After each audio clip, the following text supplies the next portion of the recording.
There's more for us to do. There's more that God wants to teach us. There's more that God wants to do in us. And so we're in this season now in 2020. We never expected to be in the midst of a pandemic where we wouldn't be able to meet together. And the question becomes, is God still carrying us through? Is he who began a good work in us continuing to carry it on? And of course, we believe that he is. So what is it that God is teaching us now? What is God wanting us to know? What is God wanting us to do in this season into the future? And so we're looking into that. We're praying into that and trying to figure that out. Pastor Rick is a great researcher. And so in your research on what's going on in the church these days, you came across some really interesting thing from Barna. Yeah, Barna Research Group did a national survey, and they asked churchgoers, actually, I'm sorry, let me make sure I say it correctly. They asked churchgoers which they prefer, physical gatherings or digital gatherings. And some of the results are that 50% of people preferred physical and 10% preferred digital. Now, that's not surprising, right? Because we have grown up going to physical locations. We expected that the church is part of some kind of a building or gathering, and so we would assume that. 10%, though, said that they prefer digital. This is what was so fascinating, is that if you do the math, 40% are missing. 40% said either. And so the conclusion of Barna is that churches need to move forward and adapt to the digital space and the physical space and create a phygital reality. Phygital reality. And phygital is this combining of the word digital and physical. And how do we then move into this next era of ministry, discovering what a phygital church experience, and I'm going to learn how to say that word much better, what a phygital church experience looks like. When we did our survey, just real quick, this 10% that Barna found, when we did our survey for Hope, we had over 20% of our folks said that they intend to continue to do digital even after a vaccine and so forth. So there's a lot of folks that are finding the digital platform to be the best way for them to connect. Yeah, so a phygital reality is really a great next step for us. So we launched our digital campus in response to a pandemic. And something that we didn't expect when we launched is we had this immediate expanded influence.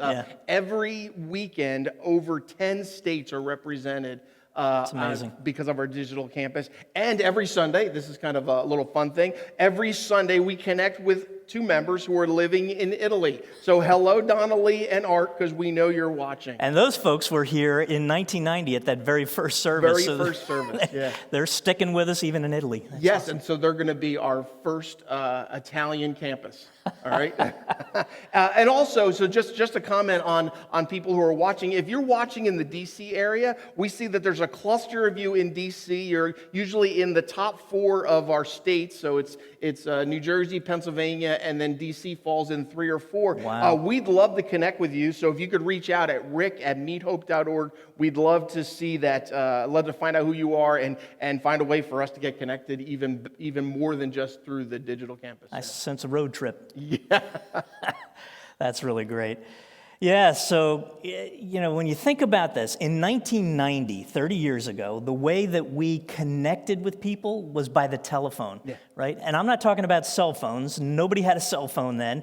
It was that phone, that had a cord that went into the wall and had a cord that, to the receiver. That telephone is how we connected with people in 1990. Today, in 2020, it's digitally. That we're reaching new people, that we're connecting with people digitally. What's important and what is unchanging is that God wants to meet people. People want to meet God.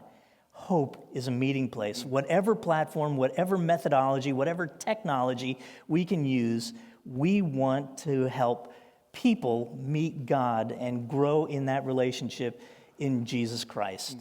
It's all about meeting people where they are and inviting them to walk with Jesus.